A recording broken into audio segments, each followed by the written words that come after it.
Hello guys, আসসালামু আলাইকুম। আজকে আপনাদের নিয়ে আমি সফর করব ওই সেই দূর পাহাড়ে। এর আগের ব্লগটিতে আপনারা দেখতে পেয়েছিলেন পাল্লা শহরের আনাচে কানাচে অনেক স্পট দেখতে পেয়েছিলেন, ফেমাস ফেমাস কিছু রোড দেখতে পেয়েছিলেন। আজকে আপনাদের নিয়ে আমি ভ্রমণ করব ওই সেই দূর পাহাড়ে। যেতে যেতে দেখতে পাচ্ছেন একটি গাছ আমরা দেখতে পাচ্ছি আমার হাতের ডান দিকে। এই প্লেসটি আমার কাছে খুব ভালো লাগে। আমি প্রায় সময় এখানে এসে একা একা সময় কাটাই।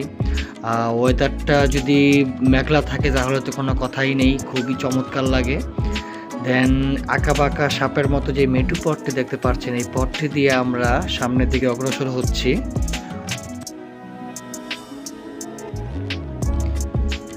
ট্রামটি চলে গেলে আমরা এই ট্রাম লাইনটি ক্রস করে তারপরে আমরা ওই পাহাড়ের দিকে যাব।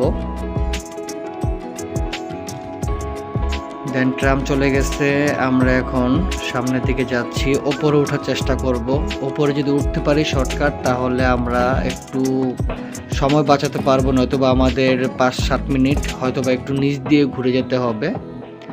বাট মনে হচ্ছে আজকে নিচ দিয়ে যেতে হবে, কেননা কাজ চলতেছে। ওপরে ওঠার যে রাস্তাটা আছে, যে পথটা আছে, সেটা বন্ধ,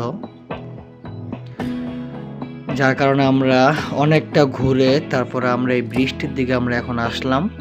আমরা এখন এই ব্রিজটি ক্রস করে তারপরে আমরা ওই দূর পাহাড়ের দিকে আমরা যাব। এই ব্রিজটির নিচ দিয়ে চলে গেছে ট্রেন লাইন, যে ট্রেনটি পাল্লা টু মাদ্রিদ, মাদ্রিদ টু পাল্লা চলাফেরা করে। সেই ট্রেনটি অনেক উচ্চ গতির ট্রেন। এই সাইডে আপনাদের একটু পরে যদি কোনো ট্রেন আসে দেখানোর চেষ্টা করব কতটা স্পিডে সে আসছে এবং সে কতটা স্পিডে আবার চলে যাচ্ছে। দেন ওই সেই পাহাড়, আমরা কিছুক্ষণের মধ্যে ওই পাহাড়ের দিকে যাব। আমাদের ট্রেন চলে আসছে, বলতে বলতে চলে আসছে আমাদের ট্রেন। দেখতে পাচ্ছেন কত উচ্চ গতিতে চলে আসলো এবং সে কত উচ্চ গতিতে সে চলে গেল। প্রতি 10 মিনিট পর পর এই লাইনটি দিয়ে মাদ্রিদ টু পাল্লা, পাল্লা টু মাদ্রিদ ট্রেন চলাচল করে।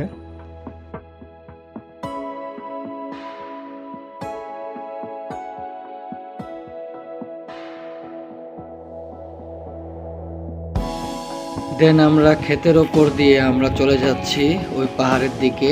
ক্ষেতটি ক্রস করলে তারপরে আমরা একটি পাবো অলিভ বাগান। অলিভ বাগানের পরে তারপরে আসবে আমাদের পাহাড়। আমরা সম্পূর্ণ ক্ষেতটি আমরা ক্রস করে চলে আসছি। এই পথটি দিয়ে আমরা আসছি। এখন আপনাদের আমি একটু দেখানোর চেষ্টা করব সামনের দিকটা। এই হলো আমাদের অলিভ বাগান, অনেক বড় একটি অলিভ বাগান। এই অলিভ বাগানের পরেই পাহাড়। পাহাড়টা দূর থেকে খুবই সবুজ লাগছিল, জানি না কেন। একটু সামনে গেলে হয়তো বোঝা যাবে, আপনাদেরকেও দেখানোর চেষ্টা করব। আমরা ওই সেই ক্ষেতের ওপার থেকে আমরা হেঁটে আমরা এই অলিভ বাগানে আসছি।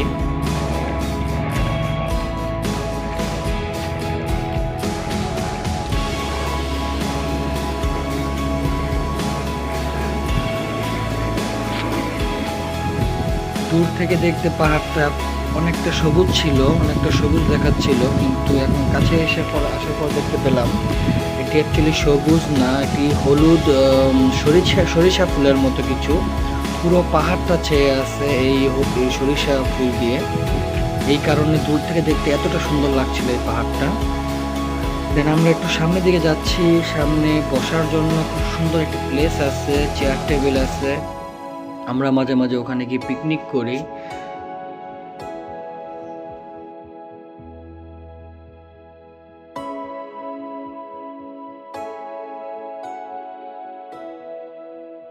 এই পথটা অনেক উঁচু একটি পথ।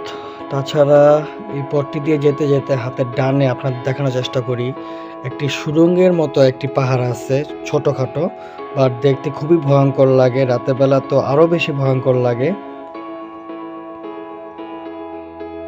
দেখতে মনে হয় গভীর জঙ্গলের মধ্যে একটি সুড়ঙ্গ, হয়তোবা তার মধ্যে সাপ থাকতে পারে, তার মধ্যে হিংস্র কোনো প্রাণী থাকতে পারে। অনেকটা এমন মনে হয়। সন্ধ্যার পরে এই পথটি দিয়ে আমরা কখনো একা চলাফেরা করি না।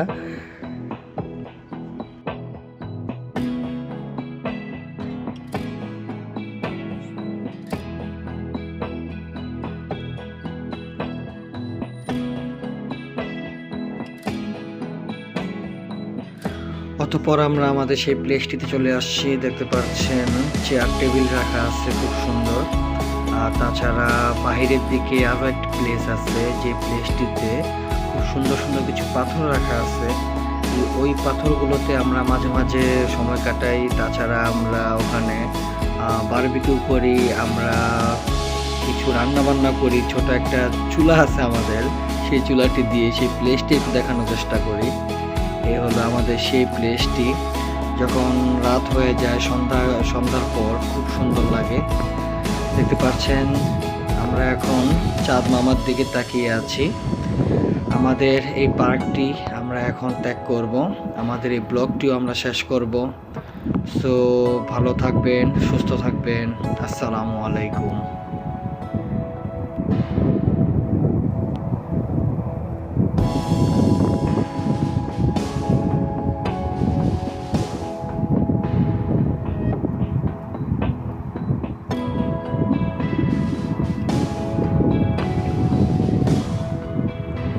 সো গাইস, স্পেন মাদ্রিদের নতুন নতুন ভিডিও পেতে আমাদের সাথেই থাকুন।